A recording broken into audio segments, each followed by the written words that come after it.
Hi, Bhuvana. Welcome. I'm so happy to connect another person from Chennai. So, welcome to my show. Thank you, Ranjini. Thanks a lot. I feel honored to be invited by you. Thank you. Thank you so much for joining, taking out time. I know you run back-to-back sessions.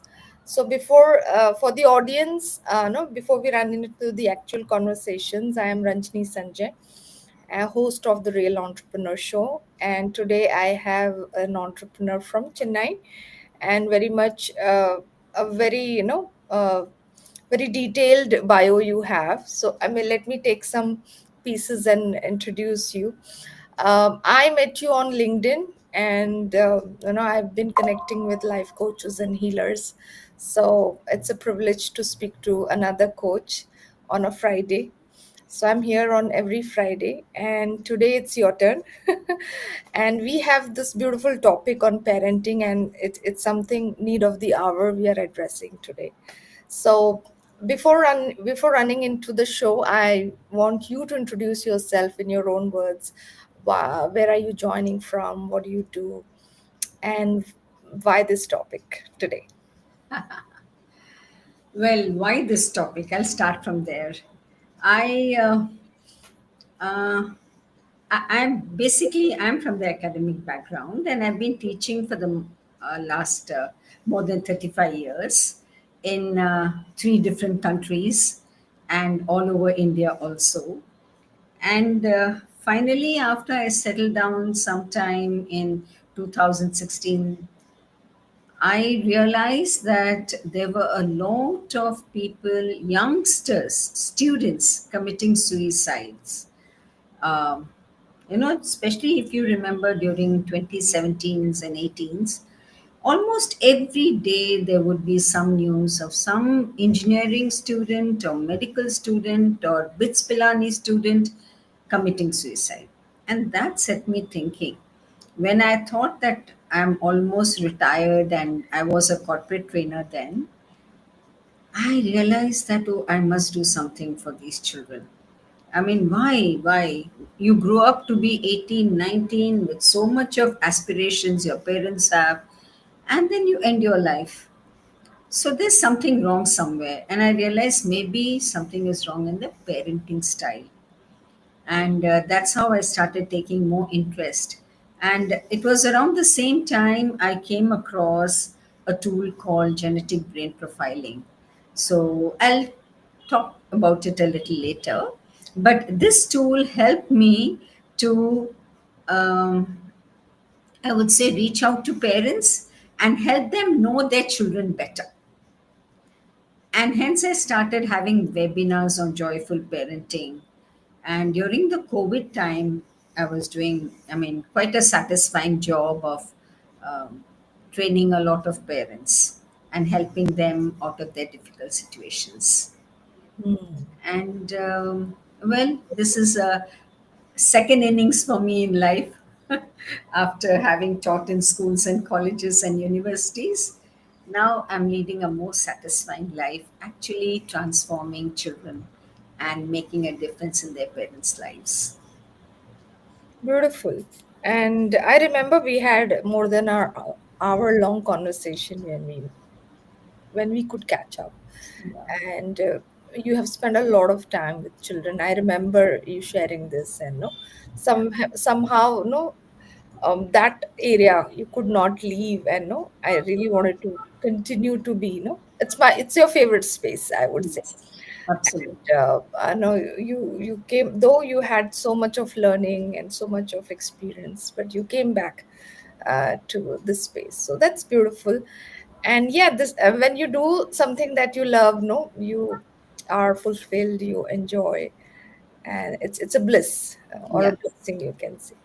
So getting into the topic today, like when it comes to joyful parenting or really enjoy being a parent, Hmm.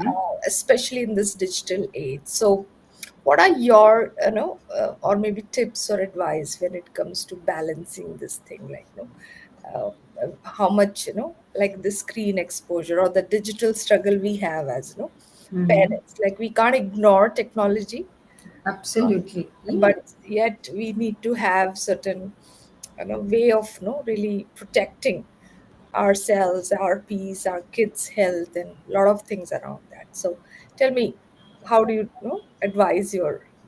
Absolutely. You're right in saying we can't avoid technology. It's very important. And in fact, technology has become part of homework in schools.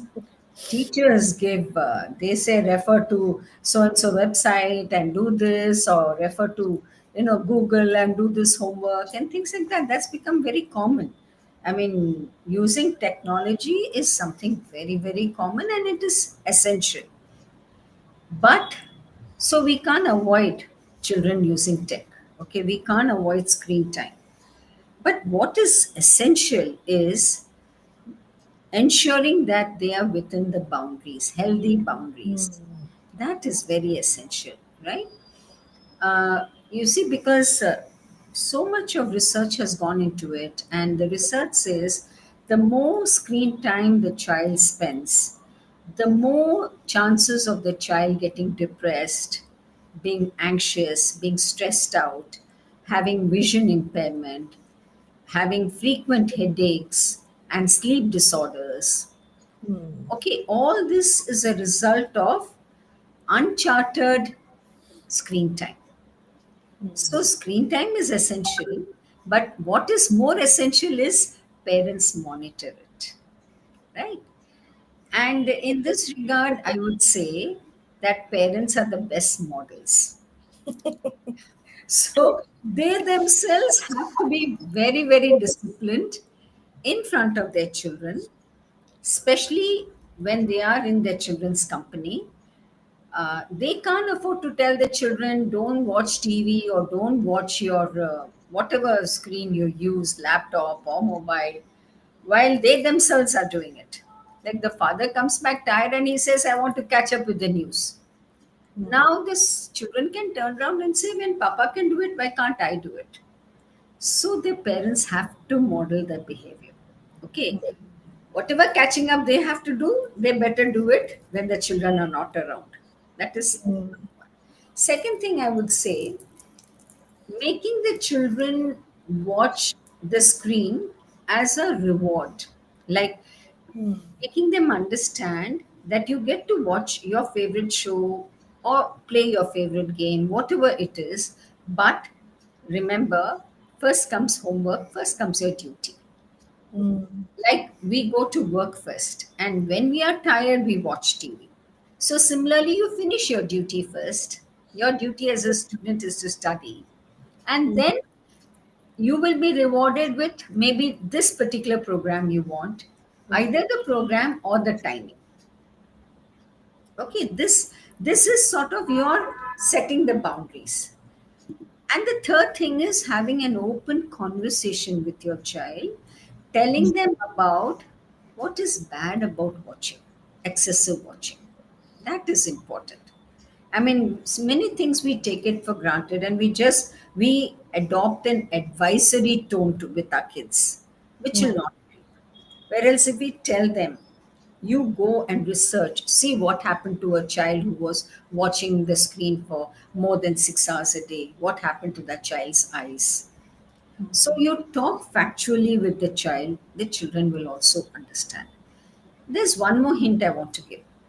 There is a 3, 6, 9, 12 rule. Have you heard about that? No, no. Okay. Below the age of 3, no screen. No screen at all. You just can't play some nursery rhyme and let the children play Hmm. a toddler while you're doing your housework. Hmm. Below the age of 3, absolutely no screen. Okay. Below the age of 6, no gaming consoles for the children. No saying, okay, you can play some game on your phone, on my mobile till I finish this work. Again, you're spoiling the child's habits. Below the age of 9, never give a mobile phone to a child. Now, Hmm. if the child, because of the environment in the school, if it essential for the child to use a mobile, Then you sit beside the child when the child is using the mobile. Hmm.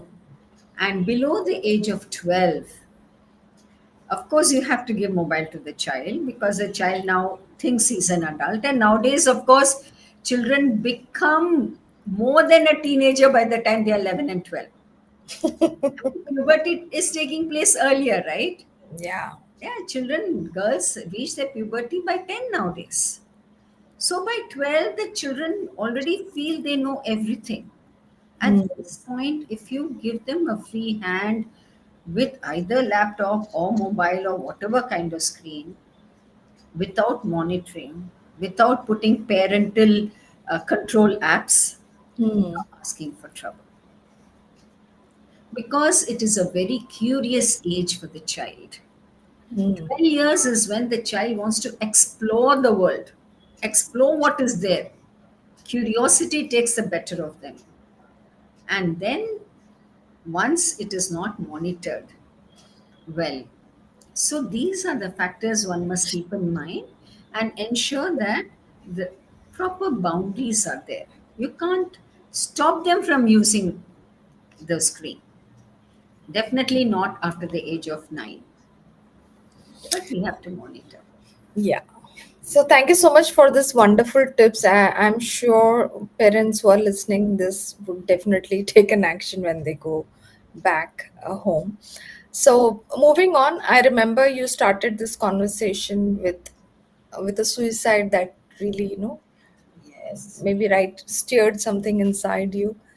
And let's move into your question around resilience, like why it is so crucial, and know how and what it is exactly, and then why it is important, and how does this help, for a child, to have this capacity.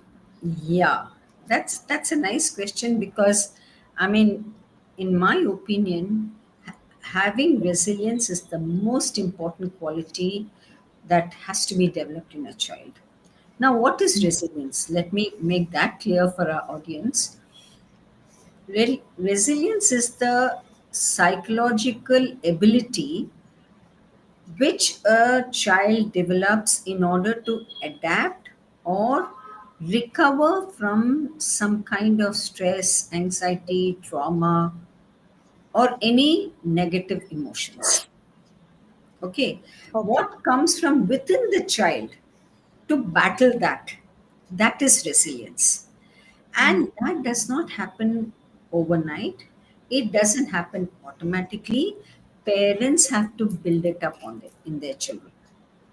Okay, parents have to take extra effort to build up this resilient quality in their children.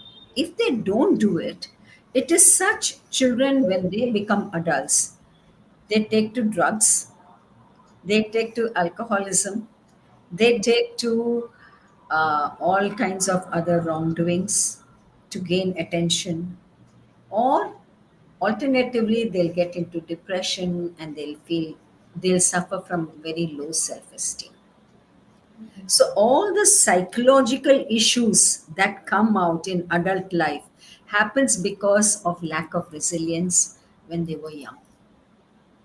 Okay, Very good. having said that, let me tell you how can parents develop resilience.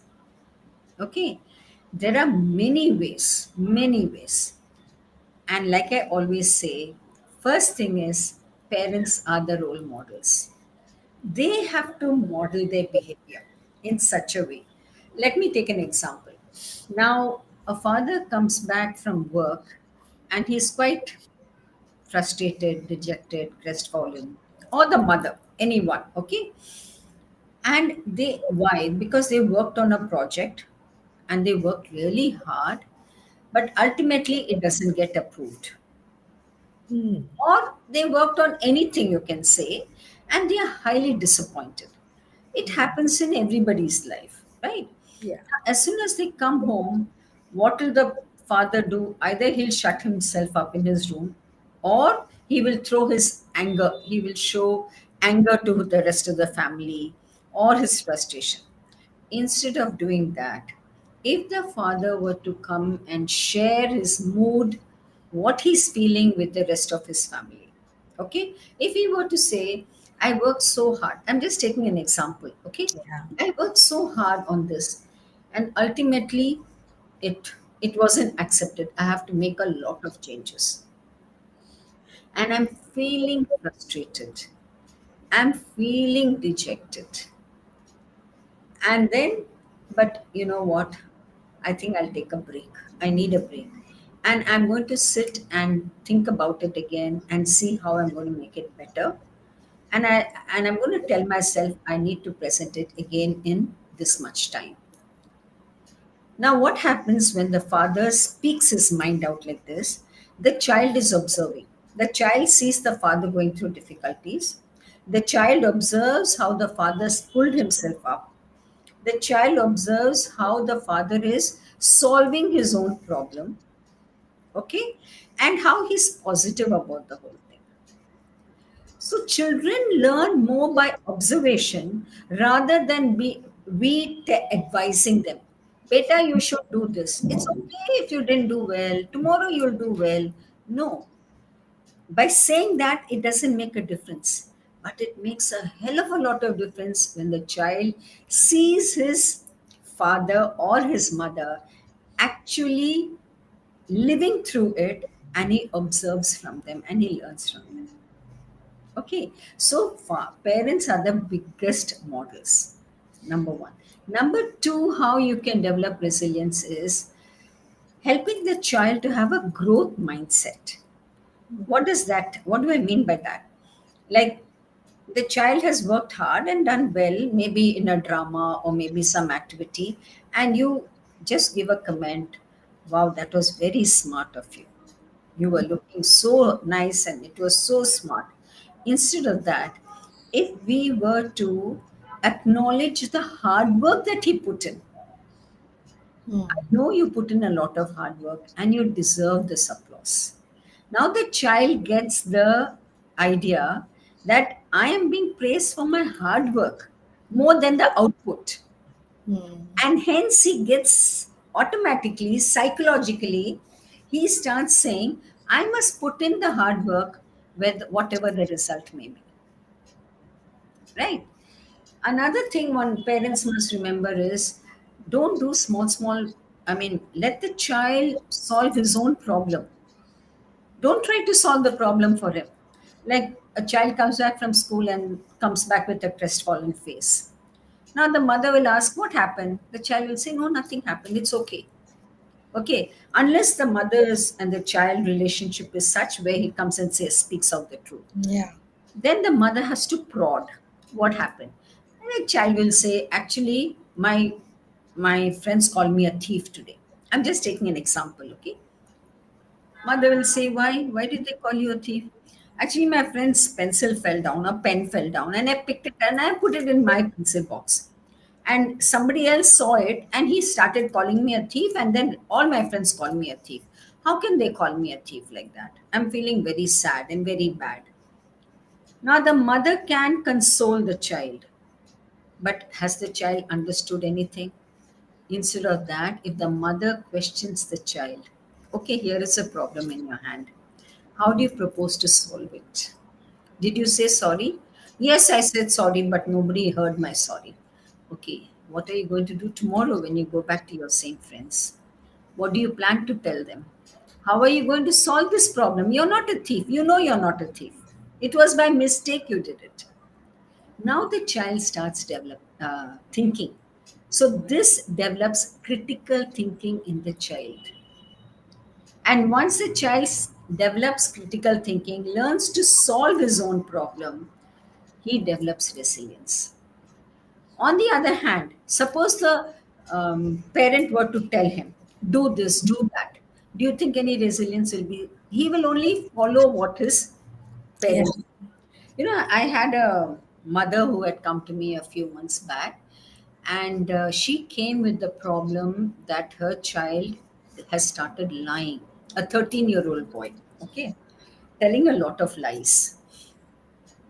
And over the conversation, I realized that the boy was actually sleeping with the parents. And she was telling me, my child is so attached to me. We bond so well. He can't sleep without me. He always comes with me, and we are always together and all that. That is physical attachment. Where is the mental attachment? Where is the emotional attachment? Hmm. Bonding is when you show love and care. And the child trusts you so much that he's prepared to tell all his negative feelings also to you. Hmm. And another thing which we Indian parents don't do is whenever the child goes through some mood, Hmm. we need to ask the child, I think you're looking a little off color today. What happened? And the child should be able to label his mood. I am sad. I'm jealous. I'm dissatisfied. I'm disappointed. As a child, he should know, be in touch with his emotions. That is very important. And next step is how to manage. But first step is be in touch with yourself. Be in touch, be aware of your emotions. That is so important. And then another thing is we should allow the child to take small risks, Hmm. age-related risk. Like say, for example, an 8th standard child, okay, say Hmm. 13, 14, he should be able to cycle his way around Hmm. the neighborhood. And if he's studying in a neighborhood school, he should be sent to school on his bicycle. Hmm. So this will develop, I mean, and he will come across some problem. There'll be tire puncture, there's something will happen, his bag will fall down, but he's learning to solve his own problems this way. So Very these are some beautiful. of the things which will help the parent develop resilience in children. Besides taking care of their physical needs and all their, peripheral needs and all that. This is very, very important. Very beautiful, conversation we are having. Like it, this sounds like a master class for me. As you are, giving all the ideas and tips and advices. So, as we are speaking around emotions, I want to know the red flags. Like you picked one question where that indicates a child is having emotional struggle, and Mhm. how can the parent respond. So. Yeah, that is very good question, I would say, because the parents must be very good observers and good listeners. Okay, if you observe your child, what are the red flags that you need to look out for? The child, say he's feeling very sad or she's feeling very sad for more than 2 weeks at a stretch. Like Hmm. she's fought with her best friend, for example. Within 2 weeks, she should recover. But if the child is sadness is prolonged, that Hmm. means something seriously is wrong. Similarly, if the child is withdraws from social functions or the child withdraws from her regular activities, or the child has a lot of mood swings or is aggressive in their behavior Hmm. and are short tempered, or you see a notice a change in their eating pattern, or Hmm. their interest in dressing up, or when they refuse to come out with you, these Hmm. are red flags we should look out for. That means something is seriously wrong with the child. One odd time is fine because moods can go up and down, especially for teenagers. But if it happens one too many times, then it's time the parents observed, listened, tried to communicate with the child, find out what the problem is, or else take the child to a professional. That's very important because the earlier you catch, the Yeah. better chances of the child's recovery. Yes, yes, yes. So thank you so much for sharing all this, because these are all observational, and how good are you at really understanding your child, and more importantly, knowing your own self also matters Yes, when it comes to absolutely. identifying things Yeah. around you. So before running into the next question, I want to know, like, as an NLP practitioner and a life coach, what are the services that you offer? And if somebody wants to connect with you as they're listening to this conversation, how do they connect with you? Like, where are you most effective? So if you can share a little bit about that, would be helpful. Yeah, sure. So like I said, I started with genetic brain profiling. Okay. Now, can I share a little bit about what Yeah, this yeah, is? absolutely, Genetic brain absolutely. profiling. You've heard of a science called dermatoglyphics? No. It's to do with fingerprints. Okay, Okay. the fingerprints here at the Yeah. tip of the fingers, and it's to do with, of course, study of the iris and the toe prints and all that. But for the time being, a lot of research has gone into studying the patterns in the fingerprints and connecting it to behavioral. So behavioral psychologists have found a good relationship between these patterns, which are formed during the fetal stage when the brain develops.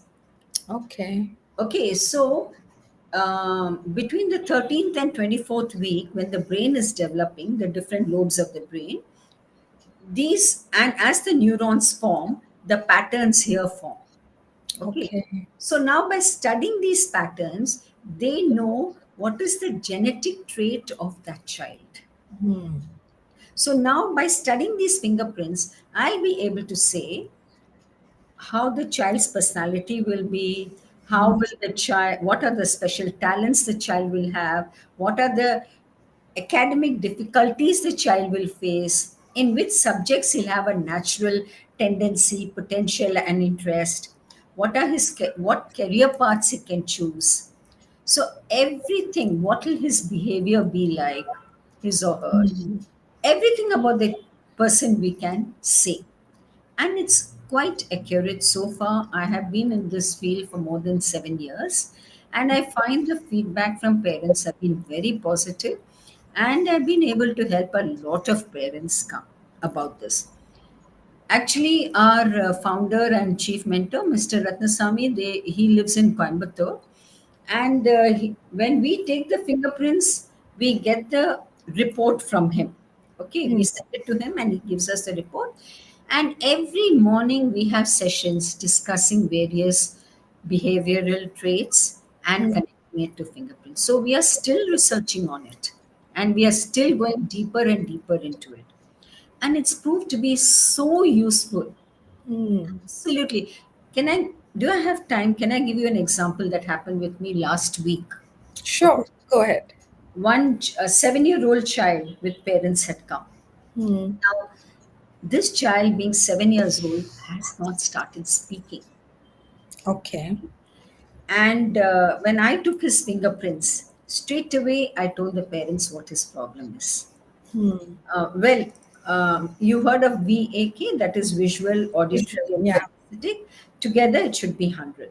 Okay, so Hmm. ideal is 33, 33, 33. Hmm. But this child's auditory was more than 40. So Hmm. now, auditory being so high, he hated noise. Hmm.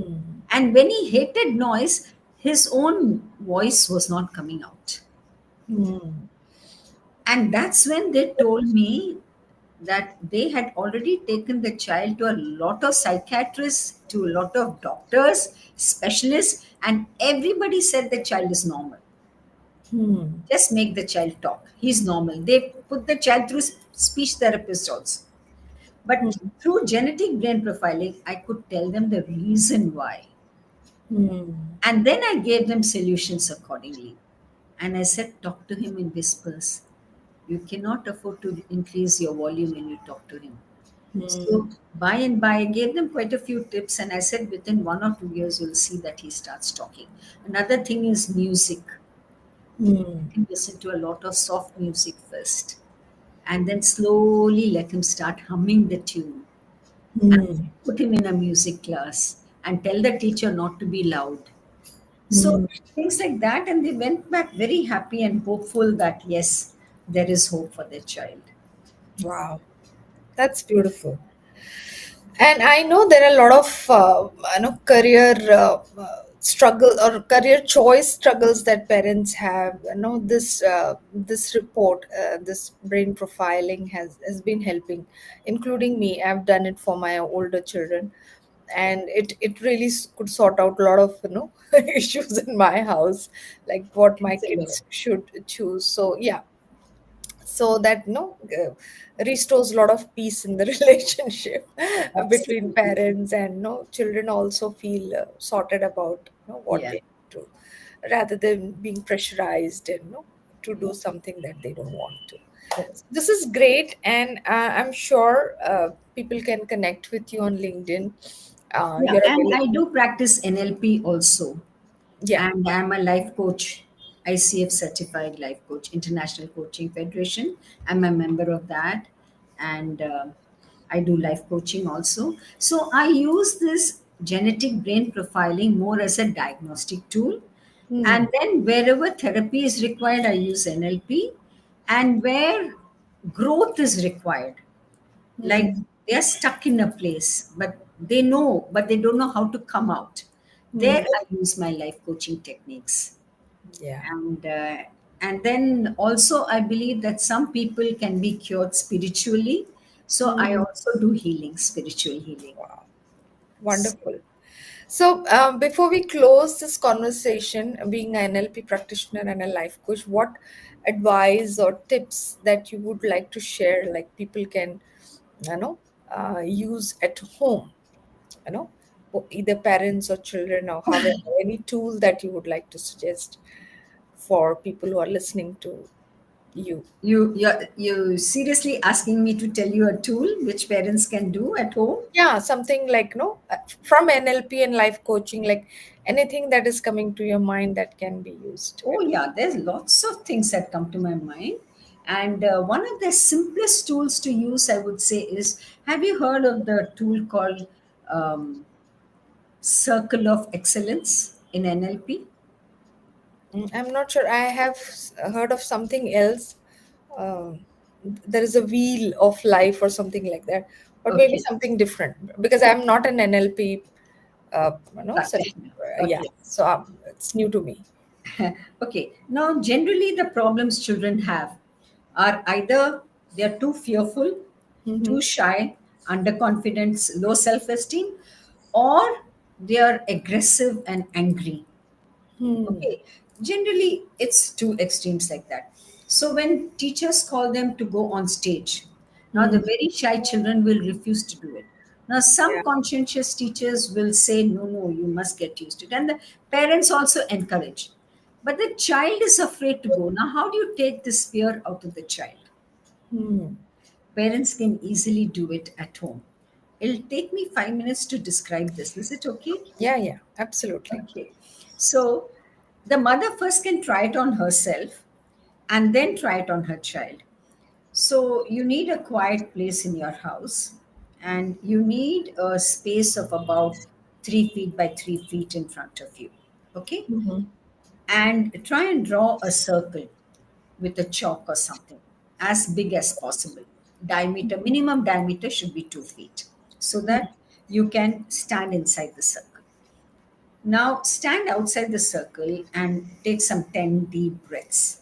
Hmm. After that, try and fill the circle with your eyes closed with lots of colors, Hmm. your most favorite colors, Hmm. and some good music, melodious music that you like, Hmm. soft music that you like, and fill it up with some nice positive vibes, positive feelings. Okay. So you're standing outside the circle, but the circle is being filled with these things in your mind with your Hmm. eyes closed. Hmm. And after you've done that, just take a step into the circle. And whatever you have imagined, imagine that you're going through it now, standing inside the circle for a minute. Soak in that. All the positivity, all the beautiful things, all that you like. Now come out of the circle and break that mood. Open your eyes and look around you. Oh gosh, I forgot to make rice today. Oh gosh, I have to do this, that. Anyway, break your mood and then again close your eyes. Again, imagine all that and step into the circle. Soak into the beauty, the pleasantness, the positivity that that circle will give you, Mm. and then come out of the circle. Again, break state. So do this 2, 3 times. Now, whatever your problem is, suppose the problem is I'm too shy to go on stage. Hmm? Mm. And I have a friend who's super confident. How nicely she stands on stage and how confidently she talks. I wish I was like that. Mm. So now imagine that you are like her. Okay, you want to reach that stage. So now Mm. step back into the circle and now imagine yourself on stage talking as fluently as she's talking and as confident as she is and getting the applause from all the audience as much as she got. Mm. You are in her place. Now soak in all that, okay? And step back. Mm. Again break state and again step in. Now you do this just twice. You anchored that positivity inside you. So Mm. next time you have to go on stage, Mm. just before entering the stage, imagine you're stepping into the circle of excellence and you're doing a wonderful job. And the entire audience is praising you and applauding for you. Now, with that self confidence, you walk into stage and Wow. always. So, this is very good circle of excellence for anything that you want to achieve or you Yes. want to get out of. Very simple tool. Yes, very beautiful. I know NLP is full of lots of tools and tricks to hack your mind and work in your favor. So I remember this exercise. We did it in our retreats early this year, and there was an NLP practitioner who introduced this. Now Okay. I remember this exercise. It's beautiful. I have I've done it and seen the benefit of like in seconds you can change and move, and this applies to anything that you want in life, like the success, the happiness, the love. You can create that excellence circle and step into it. Thank you, Mango. Thank you. So thank you so much, Bhuvana, for sharing these amazing, I would say wisdom that you got and sharing. And there are people who are watching this live, since we started, and they're still there. So, any questions? Anybody watching this live or over a replay can drop it in the comment section. So we would be happy to answer. So thank you. And any closing remarks that or message that you want to give before we finally close this conversation? Children are like flowers and they blossom beautifully if you just give them love and care. That's all that's required. Love and care out of love, not care out of control, not care out of possessiveness, but care out of pure love. That is very, very important. Most of us, in the name of love, we control our children. In the name of possessiveness, we think we actually love them. No, we are actually possessive about them. But love is something totally different. So, love with a pure heart, and the child will get everything automatically. Soul to soul connection will be there. True. That's what I I, feel. I agree. I agree. So there is, letting go of the, attachment that you have, Yeah. of, having this soul choose you, Yeah. and and all that you give to them, it Yeah. all adds up to that. So being detached and yet having that care for Yes. them Absolutely. is what is needed to have a great relationship, and it goes with anybody, Anybody, even even a your child. partner, even your Absolutely. friends, the Give closest one. respect and take respect. Yeah. So Okay. thank you for this beautiful note and very well said and loved it. I think we can talk for hours, Yeah. but yes, for today, no, this is the closing. And thank you so much. And looking forward to more conversations like this. Thank you And so much. yeah, take Thank you care. so much for inviting me and giving me this opportunity to share my thoughts. Thank you. Yeah, take care, dear. And I'll see you soon. Yeah, see you soon. I enjoyed the session too. Thank you. Yeah, bye. Bye bye.